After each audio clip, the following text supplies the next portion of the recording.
We've seen that if we have a complex function f equals u plus iv, that u and v are harmonic. What does that mean? That means that in 2 dimensions they satisfy the following equation, Laplace's equation. Now this is very useful because Laplace's equation is ubiquitous in physics problems. Of course, we're only talking about 2 dimensions here, but that just means that there's a particular symmetry that a physical system has that allows us to think of it as 2-dimensional. Let's just think through some of the most common examples. In electrostatics, we can define an electrostatic potential as, in some sense, the origin of the magnetic field. And we know that the electrostatic potential satisfies Laplace's equation. Now, if we solve this in 3 dimensions, what do we get? Well, we get the Coulomb potential, where Q is a charge and kappa is a suitable combination of constants. In 2 dimensions, the situation is a bit different. In 2 dimensions, Laplace's equation in radial symmetry, so let's assume radial symmetry,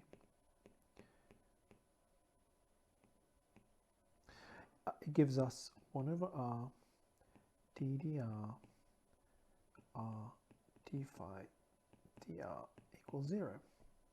And we can solve, and if we solve it, what do we find? We find that phi equals minus 2q ln r, up to an integration constant, of course.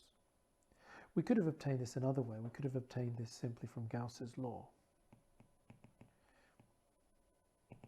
In other words, if we had looked at, sorry, let me get this right. The integral around a boundary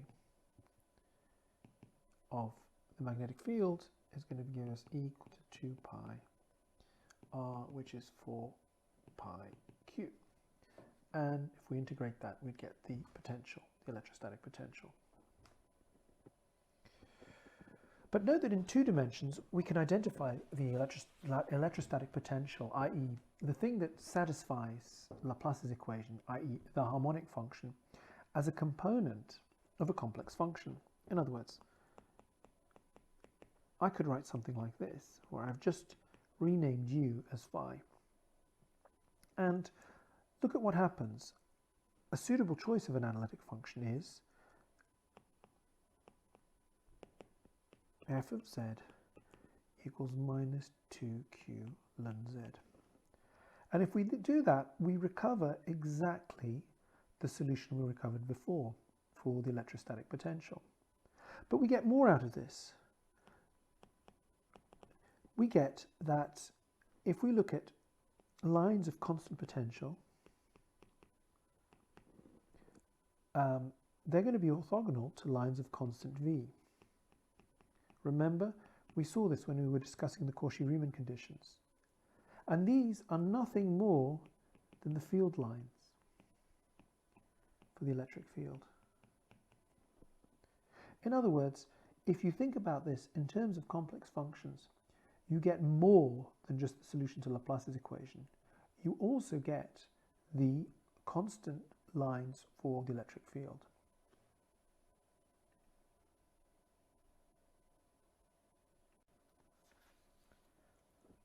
Let's just think about 2 more physical examples that you may have come across.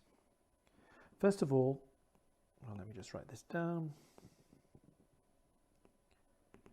First of all, let's think about heat flow.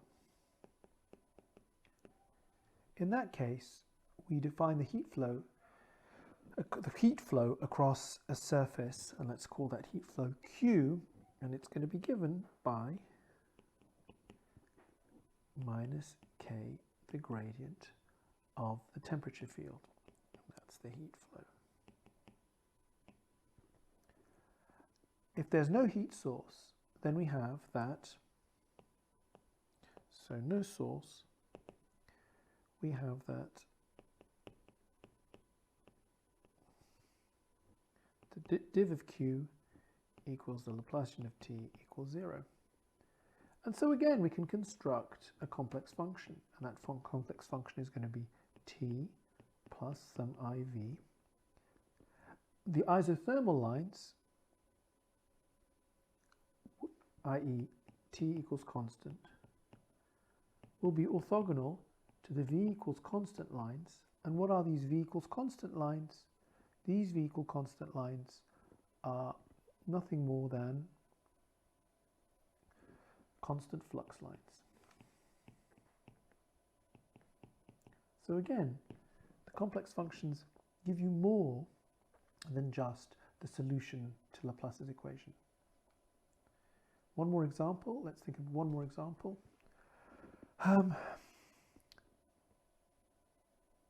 Let's think of incompressible fluid flow.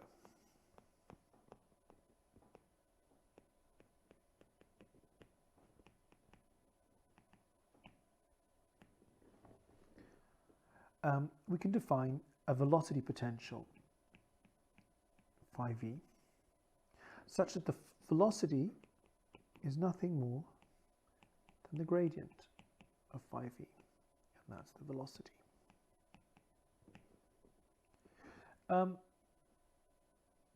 Now we have that, again, this thing will satisfy. If it's incompressible, we've got that, which means that we have, so again, Laplace's equation. And we can construct a complex function, and the complex function is going to be this phi v plus I v, and let's not confuse these two v's. And what is this v? Well, v are streamlines. In other words, if we talk about things in terms of complex function, when we try to solve the Laplace equation, we get more than just solutions to the Laplace equation. We get something about the geometry of the system and how field lines and streamlines and all these things that appear in physics are related to each other.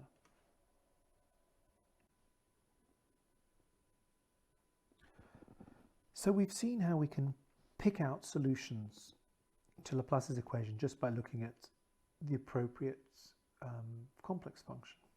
But now let's try and get more specific. Let's construct solutions for particular geometries. And the first problem I want you to consider is one where we have an electric field, a uniform electric field along the x-axis, okay?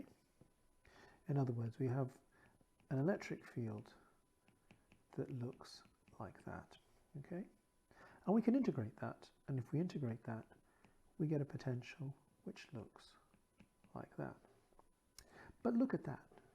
That's just the first component of our two-dimensional vector, our complex number, which means that if we decide to construct the complex function that contains that, that is nothing more than minus Ez. And look, again, we find ourselves in a great situation because from this we can look at constant equipotential lines, but we can also get the field lines simply by doing that. Let's look at another example. Suppose we set up a plate so that the x-axis, just complete that, is held at a constant potential phi naught, okay?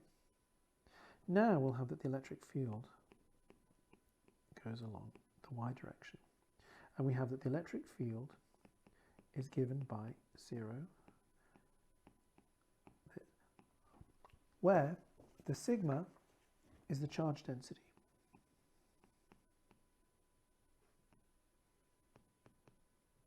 Okay?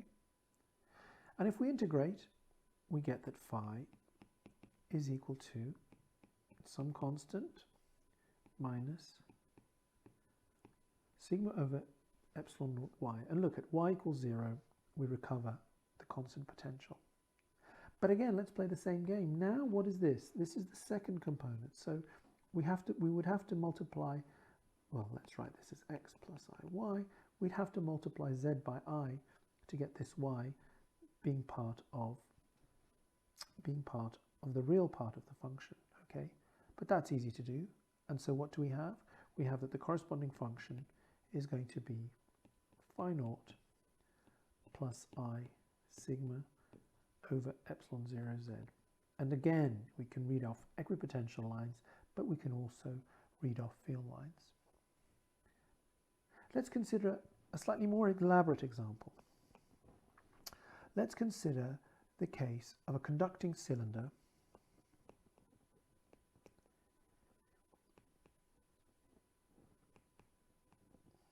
radius r immersed in a uniform electric field.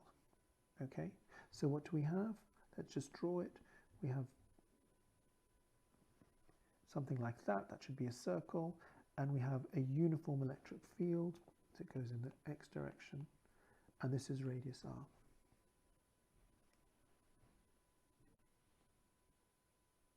Let's build a complex function that has the right symmetries. So we want that the potential phi is equal to 0 on the circle, i.e. on z equals to r e I theta. Well, you can kind of guess it, right? And if you do, what you get that f of z equals minus e z minus r squared over z has the right properties. In fact, if you remember from problem A, forget about the cylinder. This has the right behavior asymptotically. It's along the x-axis, but then it goes to 0 at the radius of the cylinder. If we want the potential, what is that? That's nothing more than the real part of f. And you can do a bit of algebra, and what you get minus e x minus r squared x over x squared plus y squared. Okay, so that would have been that solution would have been of a bit of a hassle to get if you were just building it up from scratch by solving the Laplacian. But here you just guess it. All you have to do is write down a complex function with the right symmetries. Now, where this becomes really useful is when we combine the fact that analytic functions, that complex functions are, their components are solutions to Laplace's equation, and the fact that analytic functions act as conformal transformations. And so what we can then do is we can transform problems with complicated boundary value, with complicated boundaries, problems with complicated boundaries into problems with much simpler boundaries. And a crucial aspect of this is that the potential that we're trying to solve remains harmonic in the transformed coordinates. Let's elaborate on this. So let's consider a transformation of the following form. You've seen this many times, okay? And now let's look at, we have a potential that satisfies this, okay? Let's look at the two terms that build up this Laplacian. And let's just use the chain rule, okay? So we've done this transformation, and so we have that phi is a function of x and y, or phi is a function of u and v, okay? And so let's write it down as, let's just apply it. And if you apply it systematically, you end up with the following. If you take the derivative with regards to x, and you decompose it in derivatives of u and v, and then suitably hooked up with the derivatives with regards to x, you get something that looks like this.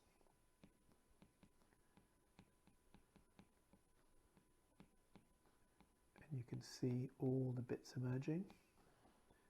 Plus v dv dx squared plus the final bit with a cross term.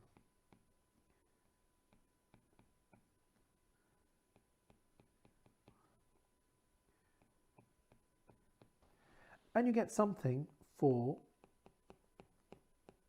d squared phi dy squared,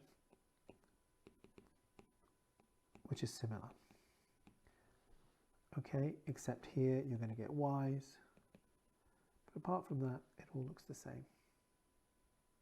Now, if you remember that the following, we showed that the derivative of f with regards to z mod squared is du dx squared plus du dy squared, or dv dx squared plus dv dy squared, okay? So if we add this with this, we'll get the Laplacian of phi, and that's going to be, if you organize, if you put everything together, you get something that looks like this. Why do you have that? Well, you've got this thing here, and you've got that thing there, and so you'll end up with d squared phi du squared d squared phi dv squared, and we'll look at that soon. Then we get plus d phi du Laplacian of u plus, I'm just going to draw a line here, plus d phi v Laplacian of v, and then you get quite a lengthy cross term, which is du dx dv dx d squared phi du dv plus du dy dv dy d squared phi du dv, and then d squared phi, the cross term. Now let's look at this beast and see if we can do something with it. And to do that, the first thing I want you to note is we've got this here. But we know that this thing here is a complex function, so these are harmonic, so this is equal to 0. So that goes away. The other thing to note is that we have these things here. But we can apply the Cauchy-Riemann conditions, and we can replace this here, and we could probably replace this here. And what we'll find is that you'll pick up a minus sign, of course, and this thing is equal to 0. So what are you left with? You are left with the following. You're left with, if you have a function phi and it's harmonic in the xy coordinates, it's also harmonic in the uv coordinates. In other words, if we can find a solution in uv, we have a solution in xy. Of course, that's all dependent on this thing being non-zero, okay? But if it's a conformal transformation, we've already assumed that that thing is non-zero. So let's try and apply this. Let's consider the following situation.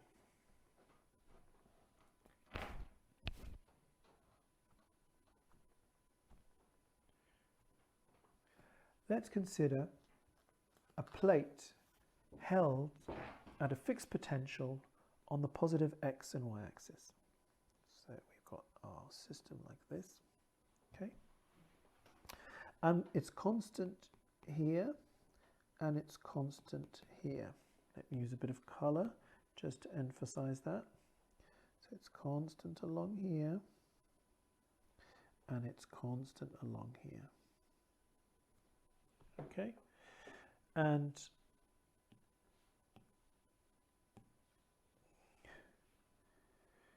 we can transform this problem into the one we solved originally.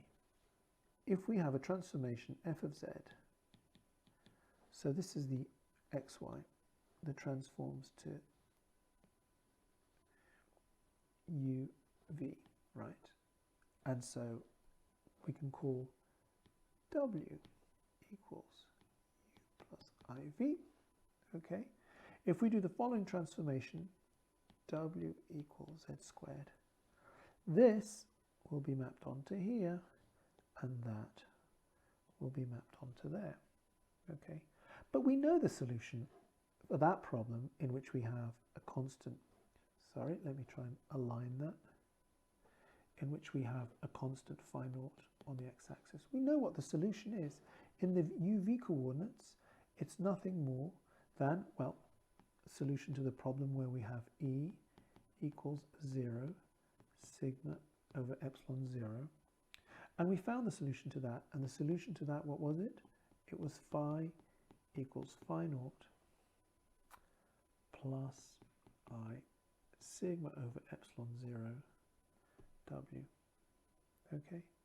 But now we can transform back. We can replace that here and we can transform back to xy, which just means replace by this. Okay, and if that doesn't look very neat, replace by that. And if we do that, what do we get?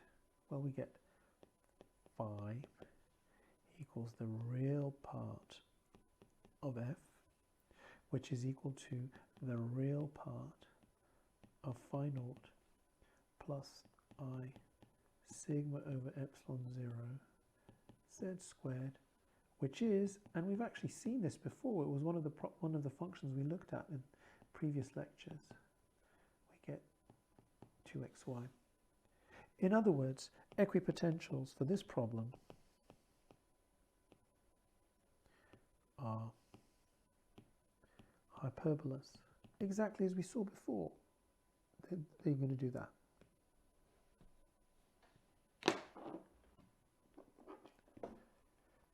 Let's take an even more contrived setup. Let's consider a long hollow cylinder made out of a thin sheet of conducting material. And so we're looking at it from the top, okay? And it's divided into two bits. Let's assume that on the top, the potential is set to 0, but on the bottom, the potential is set to 1. Now, we can use the Möbius transformation to do something very simple. We can use the Möbius transformation to transform the upper plane onto the circle. And let's just remember what this Möbius transformation is. The Möbius transformation can be written in this way. Z equals to e to the I theta w minus w naught w minus w naught conjugate, where this w naught maps onto 0 and e to the I theta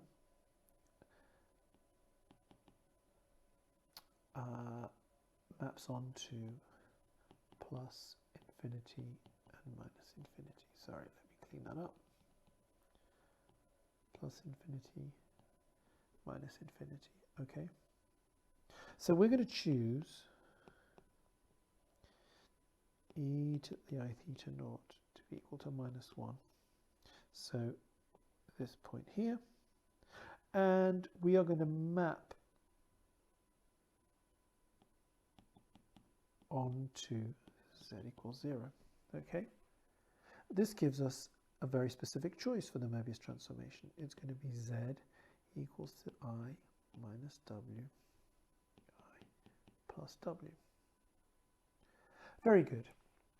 So now we are working here, and this has a simpler problem now, because what this basically has is that this has phi equals 0 over here and phi equals 1 over here. Okay, let's revisit a function that we're familiar with. So let's revisit the log function. And let's just, for convenience, divide by pi. Let's look at this function, f of w. Okay, that equals 1 over pi log r plus I over pi. But look at what this does. We can see that the imaginary part has exactly the right values at the boundary. If we look at this bit here, it's basically equal to 0. This thing is equal to 0 along x-axis, along positive x-axis, and it's equal to 1 along negative x-axis. So what we really need is this bit over here.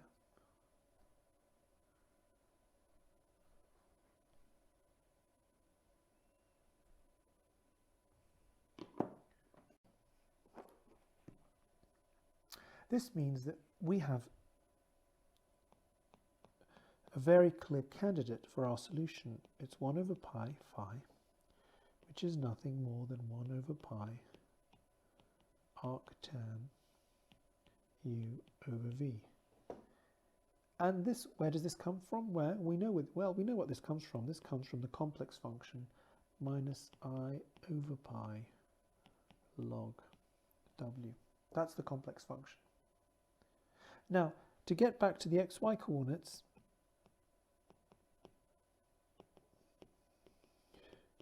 we need the inverse transform.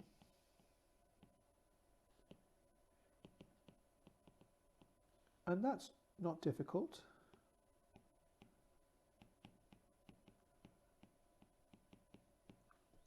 And if you do that, we can express u and v in terms of x and y, right? This is u plus iv. We can just expand that.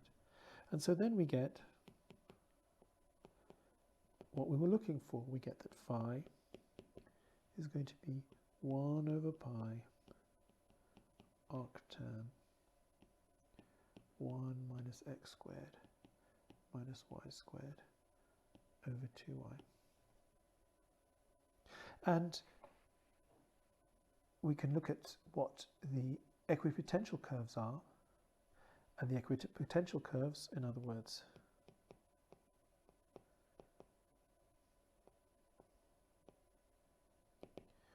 they're going to be y equals c, and if you do that, you end up with x squared plus y plus whatever c is, whatever constant you chose, equals sec squared pi c.